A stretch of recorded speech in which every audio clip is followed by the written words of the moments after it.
बिस्मिल्लाहिर्रहमानिर्रहीम। Dear friends, आज हम आपको लेक्चर देंगे पॉलीगैमी पर कि शौहर जो है वो सेकंड मैरिज या थर्ड मैरिज या फोर्थ मैरिज किसकी इजाज़त से और कब कर सकता है, और ये भी बताएंगे कि अगर वो इजाज़त ना हो और वो छुप कर दूसरी शादी कर ले तो उसकी क्या सज़ा उसको दी जा सकती है। फैमिली मुस्लिम लॉ ऑर्डिनेंस 1961 है और इसका सेक्शन है 6, सेक्शन 6 के तहत, जैसा कि इस्लाम में है, कुरान में है, जहाँ पर मुसलमान मर्दों को हुक्म कहा गया है कि तुम एक एक शादी करो, दो दो शादियाँ करो, तीन तीन शादियाँ करो, चार चार शादियाँ करो, मगर उस हालत में जब तुम उनके दरमियान इंसाफ कर सको, अदरवाइज आपको इजाज़त नहीं है एक से ज़्यादा शादी करने की, अगर आप इंसाफ ना कर सको तब। लेकिन अगर आप इंसाफ कर सको तो 4 शादियों की आपको इजाज़त है एट अ टाइम, और इसको कहते हैं पॉलीगैमी। पॉलीगैमी का मतलब होता है कि मर्द की एक से ज़्यादा शादियां। पॉलीगैमी का मतलब होता है कि मर्द की एक से ज्यादा शादियां। यहां पर एक और लफ्ज भी आया है, वो है पॉलीएंड्री। पॉलीगैमी और पॉलीएंड्री। पॉलीएंड्री का मतलब होता है कि औरत की एक से ज्यादा शादियां, औरत की एक से ज्यादा शादियां। तो जहां तक इस्लाम का ताल्लुक है तो औरत की एक से ज्यादा शादियां तो टोटली ममनू है कि वो एक शादी की एग्जिस्टेंस की सूरत में दूसरी शादी औरत नहीं कर सकती। अगर उसको तलाक हो जाती है या उसका शौहर डेथ कर जाता है तब वो दूसरी शादी कर सकती है, अदरवाइज नहीं। लेकिन मर्द को इजाजत है कि वो एक बीवी की मौजूदगी में दूसरी शादी, तीसरी शादी या चौथी शादी एट अ टाइम 4 बीवियां रख सकता है। अगर उनमें से एक बीवी डेथ कर जाती है या वो वफात कर जाता है या वो तलाक दे दी जाती है तब वो एक और शादी कर सकता है, यानी एट अ टाइम 4 बीवियां रख सकता है, अदरवाइज नहीं। मगर तब वो 4 बीवियां रख सकता है जब वो उनके दरमियान इंसाफ कर सके। इंसाफ कैसे कर सके? हज़ूर सल्लल्लाहु अलैहि वसल्लम की जिंदगी को देखना चाहिए कि इंसाफ का म्यार क्या है। देखिए, लव एंड अफेक्शन जो है उसमें तो इंसाफ हो ही नहीं सकता। कुछ को जो है वो एक बीवी से ज्यादा प्यार होता है, दूसरी से कम होता है, इसमें इंसाफ नहीं हो सकता। लेकिन बाकी जो भी काम है उन सब में इंसाफ करना चाहिए। जैसे हज़ूर सल्लल्लाहु अलैहि वसल्लम की एक हदीस है कि आखिरी दौर में जब हज़ूर सल्लल्लाहु अलैहि वसल्लम बीमार हो गए थे तो जब वो एक बीवी के पास गए तो उससे पूछा कि फलां दिन कब आएगा, तो उसने कहा कि उसको तो 2-3 दिन अभी बाकी है। फिर दूसरे दिन दूसरी बीवी के पास गए, उससे पूछा फलां दिन कब आएगा, तो उसने कहा कि उसमें अभी 1 दिन बाकी है। तो वो जिस दिन के बारे में हज़ूर सल्लल्लाहु अलैहि वसल्लम मालूमात कर रहे थे वो दिन अम्मी आयशा, हजरत आयशा रज़ी अल्लाह तआला अन्हा का दिन था। तो उस वक्त सब बीवियां एक साथ इकट्ठी हुई, उन्होंने मशवरा किया, उन्होंने कहा कि हज़ूर सल्लल्लाहु अलैहि वसल्लम चाहते हैं कि वो इस बीमारी की हालत में टाइम जो है हजरत आयशा के पास ज़्यादा गुजारे। तो सब बीवियों ने जमा होकर हज़ूर सल्लल्लाहु अलैहि वसल्लम को इजाज़त दी कि हम अपनी रज़ा खुशी से आपको इजाज़त देते हैं, आप अपनी बीमारी का जो वक्त है वो ज़्यादा अम्मी आयशा के पास गुजारे। तो लव एंड अफेक्शन में तो जो है वो बराबरी नहीं हो सकती, लेकिन हज़ूर सल्लल्लाहु अलैहि वसल्लम ने दिन रखे हुए थे, फलां दिन फलां बीवी का, फलां दिन फलां का, फलां दिन फलां का, और उन दिनों में कभी कोई भूल चूक हो जाए तो वो दूसरी बात है, लेकिन कभी उन दिनों में कंप्रोमाइज और रसूल ने नहीं किया था। ये होता है बराबरी। अगर आप बराबरी दे सकते हैं तो आपको इजाजत है, लेकिन उसके लिए भी कानून जो है आप पर पाबंदी लगाता है दूसरी शादी की। तब तक पाबंदी लगाता है जब तक आप इजाजत नहीं ले लेते। Section 6 of family Muslim law ordinance 1961 section 6 जो है वो आप पर पाबंदी लगाता है और वो आपको हुक्म देता है कि अगर आप दूसरी शादी करना चाहते हैं तो सबसे पहले आपको क्या करना होगा। सबसे पहले आपको यूनियन काउंसिल, जिसको आर्बिट्रेशन काउंसिल भी कहते हैं, उसमें एक एप्लीकेशन देना होगी। दूसरी शादी की इजाजत के लिए या तीसरी शादी की इजाजत के लिए क्या करना होगा, आप एप्लीकेशन देंगे to union council. Application to arbitration council, arbitration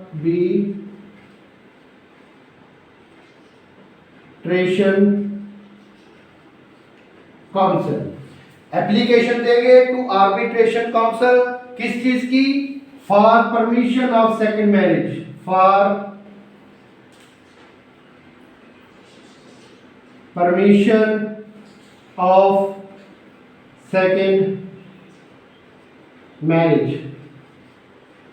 ये कहां देंगे एप्लीकेशन आप, ये आप एप्लीकेशन वहां देंगे जिस ज्यूरिसडिक्शन में, जिस एरिया में आपकी बीवी रहती है, उस एरिया में आप एप्लीकेशन देंगे। ये नहीं हो सकता कि आप जो है वो सखर में रहते हैं और एप्लीकेशन आप जाके मुल्तान में दें कि मुझे सेकंड मैरिज की इजाजत चाहिए और वो नोटिस निकाले तो वो सर्विस ही ना हो और आप कहेंगे मेरी बीवी तो इंटरेस्ट ही नहीं है, लिहाजा मुझे सेकंड मैरिज का सर्टिफिकेशन इशू किया जाए। ऐसा नहीं है। इस पर एक केस ला है, आप लोग लिख ले, 1971 PCRLJ 148, 1971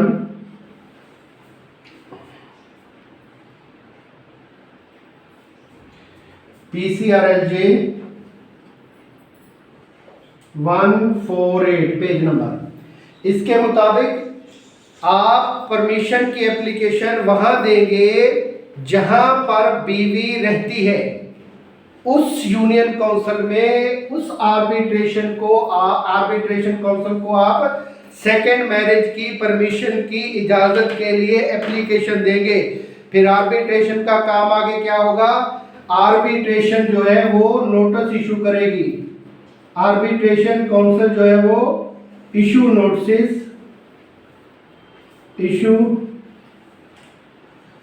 नोटिस टू एप्लीकेंट यानी शौहर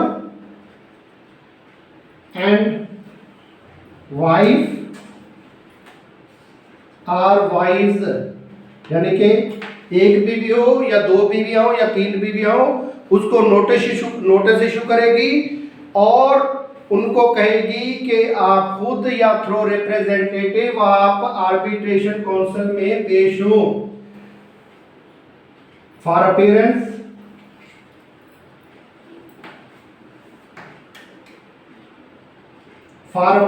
through representatives,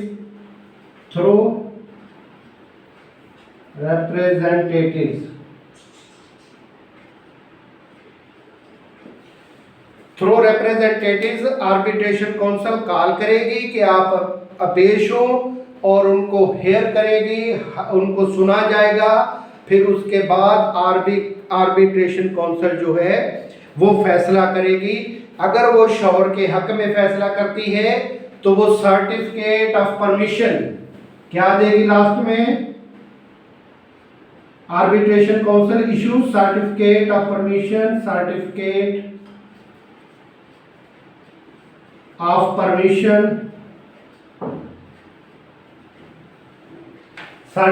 of permission issue करेगी। किस चीज की परमिशन, सेकंड मैरिज की परमिशन जो है आर्बिट्रेशन काउंसिल इशू करेगी, सर्टिफिकेट ऑफ परमिशन। अगर फॉर एग्जांपल सबसे पहले शोहर क्या करेगा, एप्लीकेशन देगा किसको, आर्बिट्रेशन काउंसिल को for permission of second marriage. Arbitration council बीवी को और एप्लीकेंट को नोटिस इशू करेगी और उनको सुनेगी, और फिर उसके बाद अगर शोहर के हक में फैसला देती है आर्बिट्रेशन काउंसिल तो वो सर्टिफिकेट ऑफ परमिशन इशू करेगी। ये तो हो गया एक तरीकाकार दूसरी शादी का। लेकिन अगर कोई शोहर इस कानूनी तरीके को अडॉप्ट नहीं करता और छुपकर दूसरी शादी कर लेता है, बीवी को बताता ही नहीं, बीवी को कहता है जाओ तुम मैके घूम के आओ, तो जब वो वापस आए बेचारी तो एक दूसरी बीवी घर पे मौजूद हो, तो ऐसी सूरत में बीवी के पास क्या राइट्स हैं, बीवी के पास क्या कानूनी हकूक है, वो क्या कर सकती है। Affect of marriage without permission, इस पे होगा अफेक्ट ऑफ मैरिज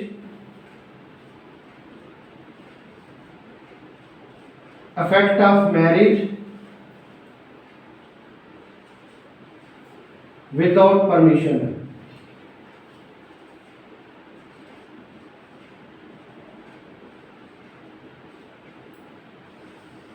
यानी बगैर इजाजत के या चोरी छुपे, पहली बीवी के बगैर इजाजत के या चोरी छुपे दूसरी शादी कर ले तो फिर क्या होगा। ये नहीं कि बीवी को मैके भेज दो दूसरी शादी कर ले तो चुप करके घर अब बैठा रहे, ऐसा नहीं। बीवी के हकूक है, वो उस शौहर के खिलाफ एक्शन ले सकती है।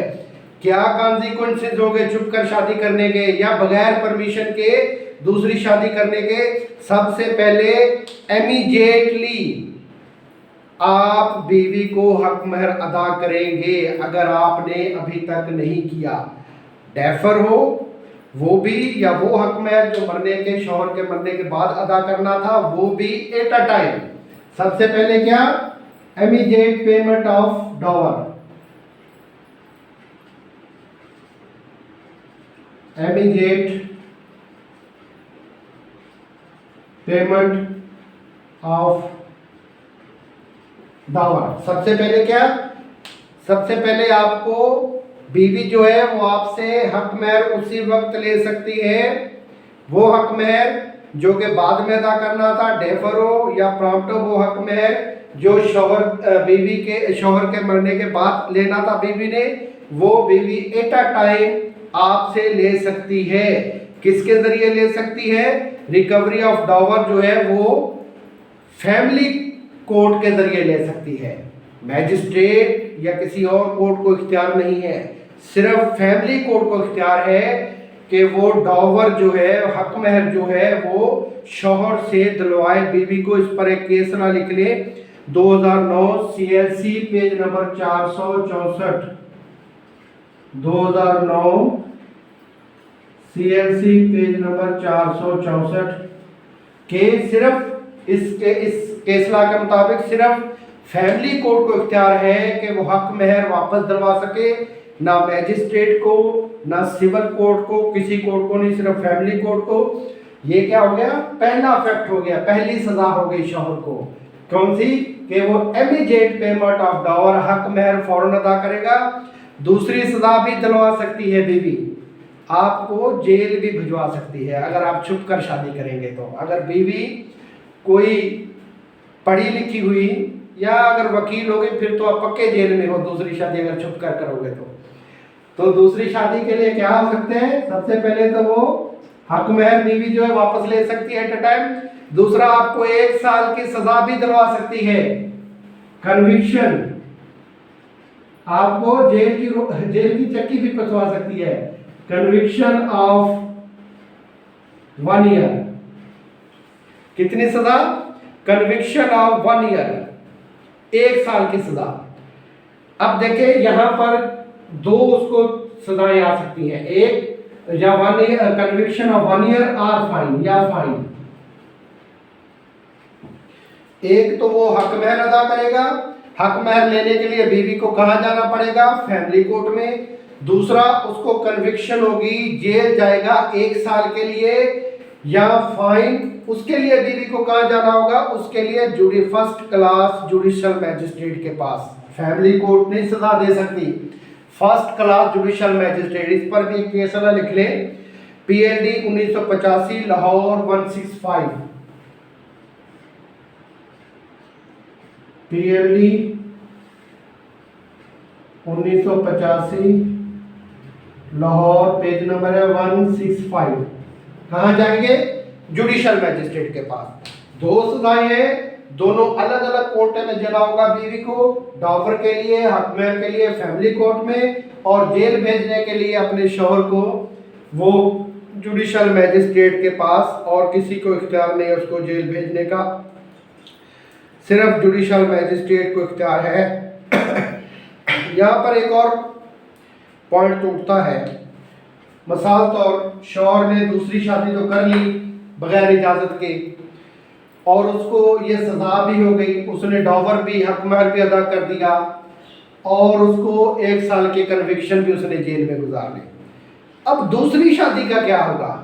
क्या दूसरी शादी वैलिड रहेगी या वो इनवैलिड हो जाएगी, ख़त्म हो जाएगी?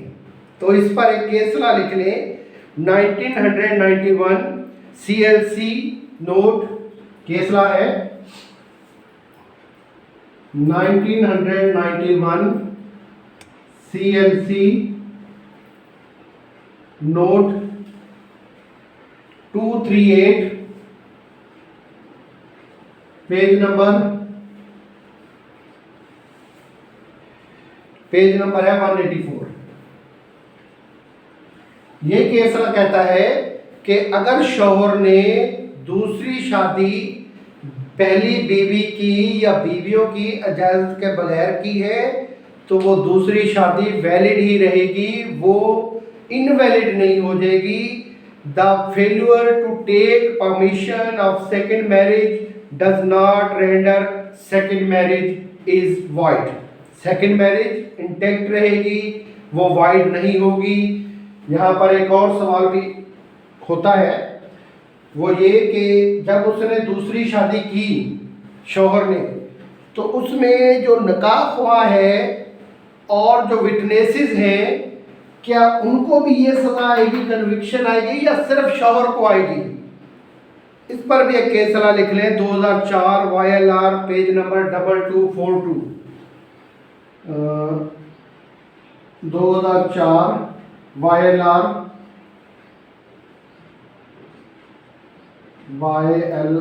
Page number 2242। इस केसला के मुताबिक जो विटनेसेस हैं निकाह के, या जो निकाह हुआ है वो बरियत जुम्मा है, उनको किसी किस्म का उन पर केस दाखिल नहीं हो सकता, ना उनको सज़ा आ सकती है। ये सज़ा सिर्फ और सिर्फ शौहर को आएगी। तो माय डियर फ्रेंड्स, आज हमने पढ़ा पॉलीगैमी के शौहर को दूसरी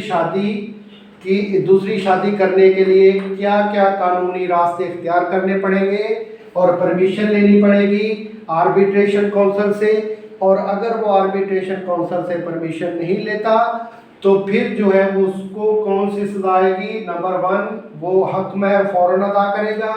नंबर 2, उसको 1 साल की कन्विक्शन भी आ सकती है। तो अभी तक जिसने मेरा चैनल सब्सक्राइब नहीं किया, काइंडली वो मेरा चैनल सब्सक्राइब कर ले, ताकि नेक्स्ट आने वाले लेक्चर से भी आप मुस्तफ़ीद हो सकें, और बेल आइकन भी दबा दें। Thank you so much.